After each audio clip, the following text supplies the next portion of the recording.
Assalamualaikum warahmatullahi wabarakatuh. Perkenalkan, saya Irdayanti Amir dari kelompok 4, peserta Lasar gelombang 1 Angkatan 1 Mahkamah Agung Republik Indonesia. Saya akan menyampaikan tugas mind mapping mengenai analisis isu kontemporer. Menurut Undang-Undang ASN, setiap PNS perlu memahami dengan baik fungsi dan tugasnya, yaitu yang pertama, melaksanakan kebijakan publik yang dibuat oleh pejabat pembina kepegawaian sesuai dengan peraturan perundang-undangan. Yang kedua, memberikan pelayanan publik yang profesional dan berkualitas. Yang ketiga, mempererat persatuan dan kesatuan negara Republik Indonesia. Selanjutnya, sebagai PNS, kita juga harus menjadi PNS yang profesional, yaitu dengan mengambil tanggung jawab, menunjukkan sikap mental positif, mengutamakan keprimaan, dan menunjukkan kompetensi, serta memegang teguh kode etik.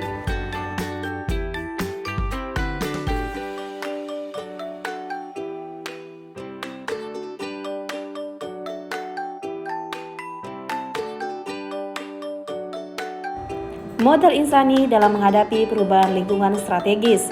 Modal insani adalah modal atau kapital dalam konsep modal manusia yang menganggap bahwa manusia merupakan suatu bentuk modal yang tercermin dalam bentuk pengetahuan, gagasan, kreativitas, keterampilan, dan produktivitas kerja.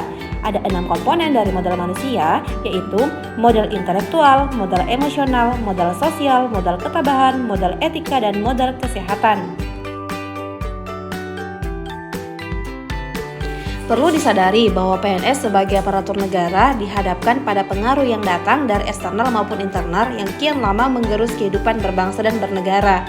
Fenomena tersebut menjadikan pentingnya setiap PNS mengenal dan memahami secara kritis terkait isu-isu strategis kontemporer, yaitu diantaranya korupsi, narkoba, paham terorisme, money laundering, proxy war, dan kejahatan komunikasi massal seperti cybercrime, hate speech, dan hoax. Secara umum, isu diartikan sebagai suatu fenomena atau kejadian yang diartikan sebagai masalah, sedangkan isu kritikal dipandang sebagai topik yang berhubungan dengan masalah-masalah yang memerlukan pemecahan. Isu kritikal secara umum terbagi ke dalam 3 kelompok berdasarkan tingkat urgensinya, yaitu isu saat ini atau current issue, isu berkembang atau emerging issue, dan isu potensial.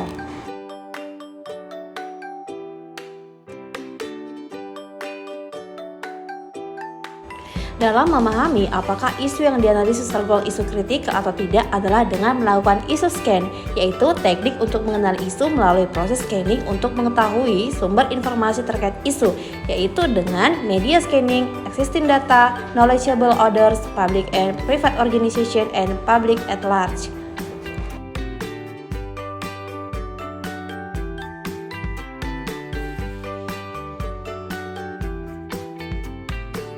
Teknik-teknik analisis isu. 1. Teknik tapisan isu, yaitu teknik untuk memahami suatu isu kritikal secara utuh dan kemudian dengan menggunakan kemampuan berpikir konseptual dicarikan alternatif jalan keluar pemecahan isu.